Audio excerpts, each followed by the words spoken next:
হঠাৎ করে এক্সাম পড়ে যাওয়ার জন্য ব্লগটা দিতে একটু দেরি হয়ে যায়, আর এক্সামের কারণে আমার এক্সটেন্ডও হয়ে যায় বাড়িতে থাকা।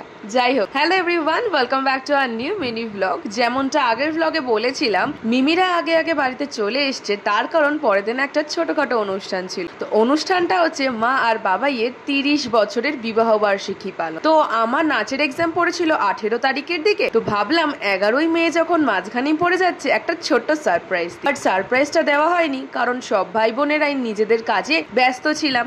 তো মা বাবাইকে তো একটু হেল্প করতেই হতো আমাদের, তাই আর সারপ্রাইজ দেওয়া হয়নি। বাট সবাই মিলে সুন্দর করে ছোটখাটো করে সেলিব্রেট করলাম আমরা।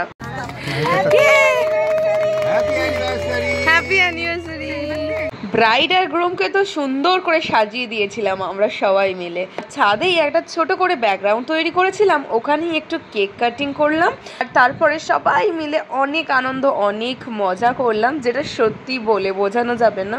সন্ধ্যের এই স্ন্যাক্সে আমরা চা, বিস্কিট আর কেকের আয়োজন করেছিলাম। আর এই যে গিফটটা খুলছে, এই গিফটটা সোমাশ্রী দিয়েছে মা আর বাবাকে উপহার। তো যাই হোক, এরপরে যেটা হলো সত্যি আমাদের ভাবার বাইরে। মামা বাড়ি থেকে বিশেষত মামার আইডিয়া, এটা একটা সুন্দর ছোটখাটো তত্ত্বের আয়োজন করেছিল। আমরা জাস্ট কেউ জানতাম না, এটা পুরোপুরি মামার আইডিয়া। আমরা দেখে তো এটা কি করেছে সবাই, এরকম একটা ব্যাপার হয়ে গিয়েছিল।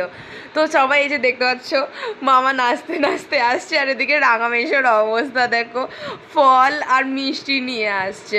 তো জাস্ট মানে ভাষা নেই, এটা কিভাবে প্রকাশ করব, জাস্ট দারুণ ব্যাপার ছিল। তো যাই হোক, তোমাদেরকে একটু দেখিয়ে দিলাম কি কি তত্ত্ব দিয়েছে। এরপরেই আমাদের এখানে খাওয়ার ব্যাচ বসে গিয়েছিল, কয়েকজন দূরে দূরেও যাওয়ার ছিল, তো তারা খেতে বসে গিয়েছিল। যাই হোক, কয়েকজন মিলে আমরা সবাই একটু নাচলাম, আনন্দ করলাম।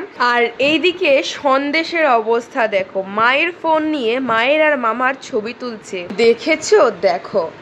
যাই হোক, তবে সবচেয়ে বেশি আনন্দ কিন্তু সন্দেশই করেছে। এরপরে আবার একটু গান চালানো হয়েছিল নাচের। তো এখানে তো রাইয়া, সোমাশ্রী, উড়ি, বাপরে বাপ কি নাচ করলো। সমস্ত অনুষ্ঠান শেষে আমরা বাড়ির কয়েকজন খেতে বসলাম। তো গরম তো প্রচন্ডই ছিল, তো সেই কথা ভেবেই একটু হালকাই রান্না হয়েছিল। তো মেনুতে ছিল ভেজিটেবল চপ, স্যালাড সস, লুচি, ছোলার ডাল, ভাত, চিকেন কষা। যারা চিকেন কষা খাবেন না তাদের জন্য ছিল মাছ, এবং যারা মাছও খাবে না তাদের জন্য ছিল পনির। আর ছিল চাটনি, পাঁপড়, কেশর ভোগ, জোয়ান আর জিরা সোডা। নিজেদের কাজের মাঝখানেও সকলের প্রচেষ্টায় দিনটা যে এতটা স্মরণীয় হবে সত্যি ভাবতে পারিনি। যাই হোক, চলো আজকের মতন ভিডিওটা এই পর্যন্তই। ভালো লাগলে লাইক, কমেন্ট এন্ড শেয়ার করে দিও। Tata and lots of love.